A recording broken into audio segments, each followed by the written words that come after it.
Hello students. तो आज हम लोग पढ़ेंगे पॉलिटिकल साइंस।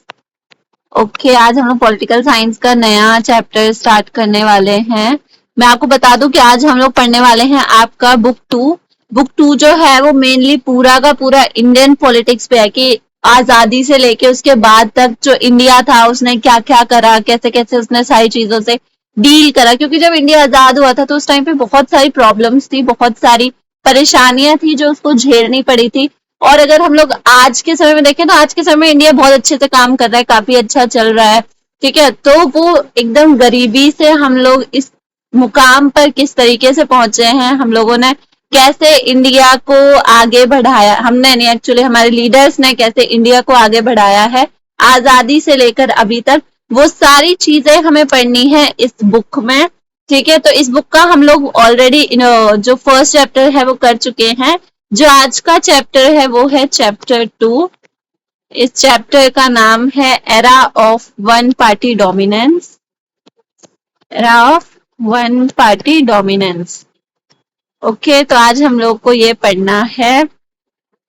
जो फर्स्ट चैप्टर था उसमें हम लोगों ने चैलेंजेस वगैरह पढ़े थे कि इंडिया आजाद हुआ था तो उस टाइम क्या क्या दिक्कतें थी, क्या क्या परेशानियां आई थी, वो सारी चीजें हमने उस चैप्टर में पढ़ी थी। अब हम लोगों को पढ़ना है कि जब इंडिया में वन पार्टी डोमिनेंस स्टार्ट हुआ था, मतलब इंडिया में एक चैलेंज था डेमोक्रेसी को लागू करना। तो जब डेमोक्रेसी लागू हो गई तो उसके बाद आप सबको पता है काफी लंबे समय तक एक पार्टी का डोमिनेंस रहा था, काफी लंबे समय तक एक ही पार्टी जो थी वो रूल कर रही थी, बाकी पार्टियों को आने नहीं दे रही थी। तो आज हमको उसके बारे में पढ़ना है कि ऐसा क्यों था, क्या रीजन था उसके डोमिनेंस का, या कब तक उसने डोमिनेंस किया, किस तरीके से, क्या नंबर से वो जीतती थी, कौन कौन इलेक्शन कैसे हुए, ये सारी की सारी चीजें आज हम लोग इस चैप्टर में पढ़ेंगे। ठीक है, तो चैप्टर स्टार्ट करने से पहले मुझे कुछ चीजें आपको बतानी है, कुछ इंपॉर्टेंट डेट्स आपको बतानी है। कुछ लोगों को पता होंगी, कुछ लोगों को नहीं पता होंगी, तो जिनको पता है वेरी गुड, और जिनको नहीं पता है तो आप भी अब जान लो। ठीक है, तो कॉन्स्टिट्यूशन से रिलेटेड है कुछ चीज। आई होप आप सबको अभी तक समझ में आ गया होगा कि कॉन्स्टिट्यूशन क्या है, कॉन्स्टिट्यूशन क्या होता है, उसका इम्पोर्टेंस क्या है। पॉलिटिकल के स्टूडेंट हो यार, इतना तो पता होना चाहिए। ठीक है, 12th में आ गए हो, जाग जाओ अगर अभी तक सो रहे हो तो जो हमारा कॉन्स्टिट्यूशन है उसमें हमारे रूल्स एंड रेगुलेशंस लिखे गए हैं। क्वेश्चन आता है कि कॉन्स्टिट्यूशन को बनने में कितना समय लगा था।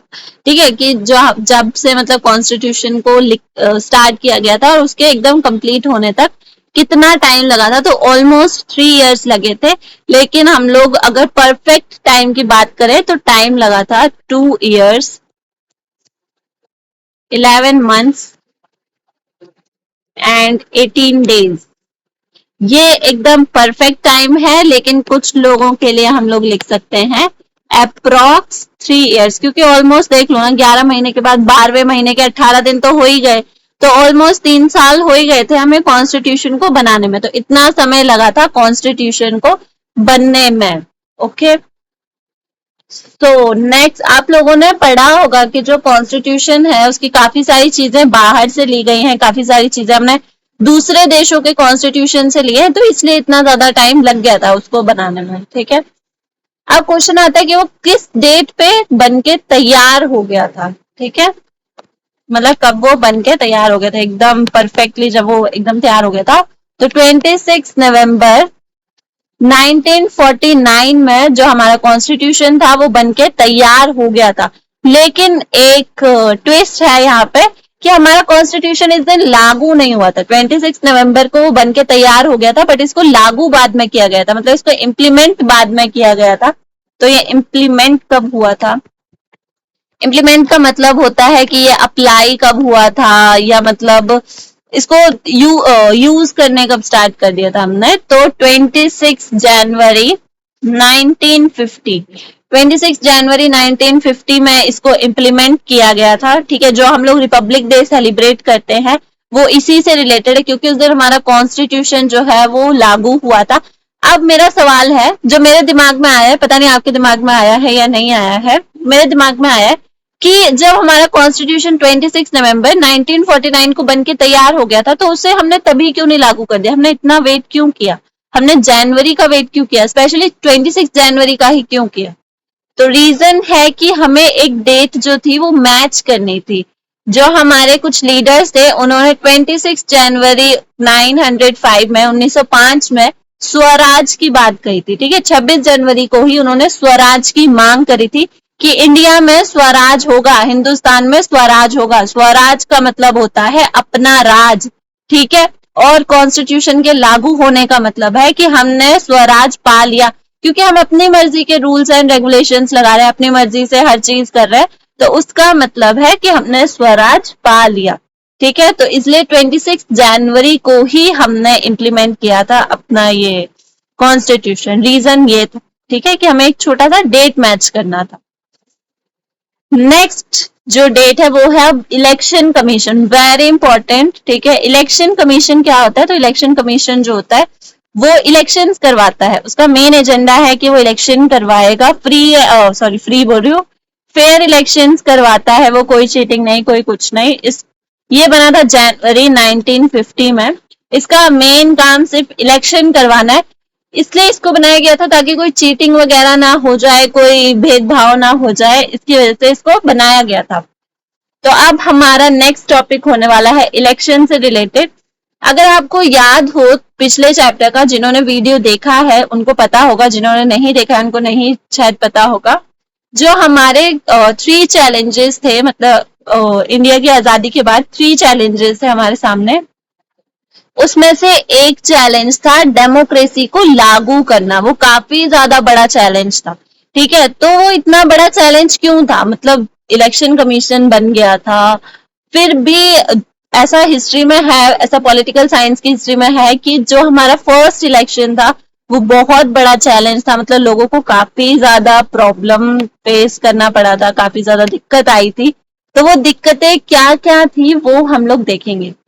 तो big task was to establish democracy, मतलब जो डेमोक्रेसी थी उसको लागू करना एक काफी बड़ा टास्क था, बहुत बड़ा टास्क था, ठीक है। आई होप आप लोगों को पता होगा डेमोक्रेसी क्या होता है। अब आप लोग भी सोचोगे अरे क्या बात कर दी इन्होंने, हमें तो पता है। ओके, तो नेक्स्ट हमारा जो क्वेश्चन है, कंडक्टिंग इलेक्शन वाज चैलेंज। जो हमारा फर्स्ट इलेक्शन था वो एक बहुत बड़ा चैलेंज था, मतलब इलेक्शन करवाना ही काफी ज्यादा बड़ा चैलेंज था। रीजन उसके अलग अलग हैं, वो रीजन हम लोग देखते हैं कि वो मतलब इतना बड़ा चैलेंज क्यों था, इसको चैलेंज क्यों बोला गया। तो फर्स्ट जो है, हमारे देश की जनसंख्या शुरुआत से ही काफी ज्यादा रही है, मतलब पॉपुलेशन जो है वो काफी ज्यादा रही है, और लोग पढ़े लिखे नहीं थे। जनसंख्या काफी ज्यादा थी और पढ़े लिखे लोग बहुत कम थे।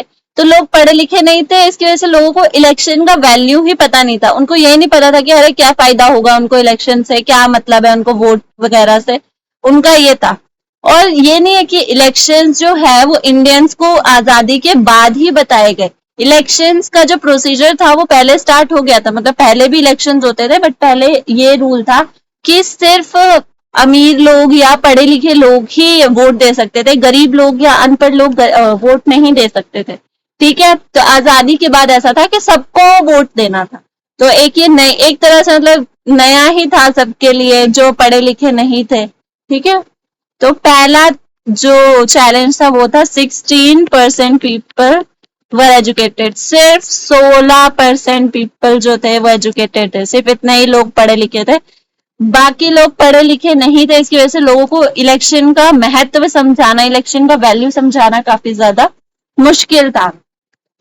नेक्स्ट चैलेंज था पॉपुलेशन वाज सफरिंग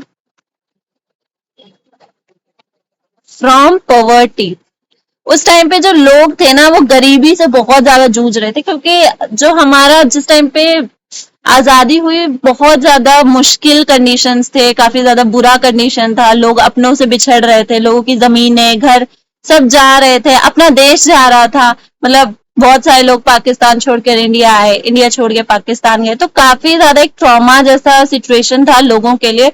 ऊपर से काफी ज्यादा गरीबी थी, बहुत सारे लोग ऐसे थे जिनके पास खाने के लिए कुछ नहीं था, ठीक है, उनको मतलब 2 वक्त का खाना नहीं मिलता था ढंग से। और उस टाइम पे वो लोग जो सरकार थी वो इलेक्शन की बात कर रही थी। तो अगर कोई इंसान भूखमरी से मर रहा है और उसको तुम बोलो कि यार भाई चलो तुम इलेक्शन दो, तुम हमें वोट दो, हमें जितवाओ, तो वो उसके दिमाग में क्या आएगा कि अरे कैसा पागल इंसान है, हम यहाँ पे भूखे मर रहे हैं और इसको वोट की पड़ी है। तो उस टाइम पे आधे से ज्यादा लोगों का ध्यान ही नहीं था इलेक्शन की तरफ, क्योंकि लोगों को था कि बस भाई हमें खाना दे दो, किसी तरीके से हमारी जिंदगी सुधार दो, मतलब हमें जिंदा रहने के काबिल कर दो बस। उनको इलेक्शन वगैरह से कुछ लेना देना नहीं था, तो काफी सारे लोगों का ध्यान नहीं था इलेक्शन पे। नेक्स्ट क्या था? Lack of means of communication and technology. अच्छा, ये दो चीजों की काफी ज्यादा कमी थी, means of communication and technology. Technology की तो इसलिए कमी थी क्योंकि ज्यादातर लोग पढ़े लिखे नहीं थे, तो जहां पर लोग पढ़े लिखे ही नहीं होंगे तो वो किस चीज का आविष्कार करेंगे। और दूसरी बात ये थी कि इंडिया गुलाम था, गुलामी की वजह से इंडिया ने कभी किसी से कोई चीज खरीदी नहीं, वो खरीद ही नहीं पाया किसी से कोई चीज। तो टेक्नोलॉजी वैसे ही नहीं था जब इंडिया आजाद हुआ था। कम्युनिकेशन का भी कमी, ऐसे मतलब फोन वगैरह तो चलो नहीं ही होते थे उस टाइम पे, और होते भी थे तो वो वाले होते थे, वो अरे समझ रहे हो, एक कान पे लगाना होता था, एक मुंह पे लगाने वाला होता था, ठीक है। तो और क्या कमी था उस टाइम पे, इंडिया जो था ना उसमें काफी ज्यादा ऐसा माहौल था कि मतलब काफी सारे लोगों की जान गई थी, लोग बहुत ज्यादा डरे हुए थे, मतलब उस टाइम पे लोगों को किसी से बात करने में भी डर जैसा लगता था। तो मीन्स ऑफ कम्युनिकेशन की बहुत ज्यादा कमी थी। मतलब इंडिया का जिस तरीके से पार्टीशन हुआ उस तरीके से नहीं होना चाहिए था, क्योंकि काफी सारे लोगों को उस टाइम पे परेशानी हुई इस चीज से, और वो मतलब बहुत ज्यादा एक तरह से ट्रॉमेटाइज हो गया, लोग काफी ज्यादा डर गए थे। आपको आप पता है, हम और आप उस चीज को फील नहीं कर सकते। अगर आप किसी ऐसे इंसान से पूछो ना जिसने वो चीज देखी हो, जिसने वो चीजें फील करी हो ना, तो आपको उसकी आंख में वो चीज, वो ट्रॉमा दिखेगा। हम लोग उस चीज को फील ही नहीं कर सकते हैं, ठीक है। तो काफी ज्यादा मीन्स ऑफ कम्युनिकेशन और टेक्नोलॉजी का कमी था, जिसकी वजह से इलेक्शन करना काफी ज्यादा, अगर कोई कम्युनिकेट ही नहीं कर रहा है तो वो इलेक्शन कैसे करेगा, ठीक है। टेक्नोलॉजी नहीं थी तो ईवीएम वगैरह तो भूल ही जाओ, ठीक है। अब नेक्स्ट बात क्या थी कि 3200 एमएलए बनाने थे, जिनको 17 करोड़ लोगों ने वोट देने थे। और ये बहुत बड़ा चैलेंज था कि उन एमएलए को कैसे चुना जाए, किन को एमएलए बनाया जाए, और वोटर्स को वोट देने के लिए मनाना, समझाना, सिखाना, ये भी काफी बड़ा चैलेंज था। तो 3000, ओ सॉरी, हाँ, 3200 MLA were to be elected by 17 crore voters, ठीक है। और एक और था कि इंडिया ना उस आजादी से पहले, मतलब काफी समय पहले तक इंडिया को ना वैसे नहीं बांटा गया था कि अरे ये स्टेट है वो स्टेट है। आजादी के बाद इंडिया का ना स्टेट्स में बंटवारा हुआ, डिटरमाइन किया गया कि हाँ ये स्टेट है, ये यूटी है। तो उसके अकॉर्डिंग फिर बाद में कॉन्स्टिट्युएंसीज बांटनी थी, मतलब उनकी खुद की विधानमंडल बांटना था, जिस जहां पे मतलब वो लोग इलेक्शन कर सके, अपने लिए कुछ रूल्स बना सके, जो स्टेट को पावर दी जानी थी। तो ये भी एक काफी बड़ा चैलेंज था, ठीक है। The constituencies were to be determined. तो ये सारी कंडीशंस थी इलेक्शंस के टाइम पे। तो आप लोग देख सकते हो कि कितना ज्यादा परेशानी हुआ होगा लोगों को इलेक्शन के लिए, और इलेक्शन कमीशन को कितना परेशानी हुआ होगा इलेक्शन कंडक्ट करने के लिए, ठीक है। तो आई होप आप लोगों को समझ में आया होगा। आज के लिए बस इतना ही। Thank you.